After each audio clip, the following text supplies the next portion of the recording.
Hello! Today is February 2, birthday ni ate. At samahan niyo po akong bumili ng cake. At ayan po na nasa labas na po ako para po tumingin ng cake sa palengke. Sumakay po ako sa Mio ng aking pong kapatid at andito na po kami sa cakean at yan po ang napili ko at pinasulatan ko na po kay ate na Happy birthday, Tita Louie! We love you from Ate Cassie and Baby Carly. Ayan po ang itsura ng cake niya.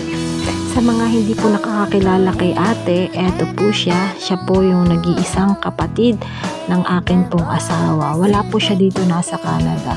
Pero nagpadala po siya ng pagkain para po sa amin. Kaya salamat po ate. At ayan po, inasikaso ko na po ang aming pagkakainan. At tamang-tama din po, deliver na po ang aming pong pagkain. Ayan po, itinayos ko na po siya sa aming pong lamesa. At ayan na po ang aking pong naayos. At yan po yung kakainin na. Dahil wala po si ate dito, kaya si Baby Carly na lang.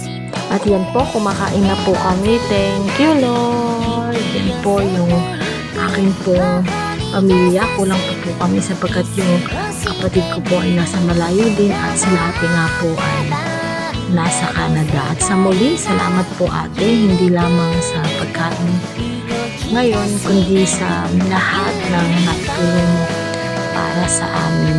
Thank you po at sa lahat po, thank you for watching. God bless. Bye-bye.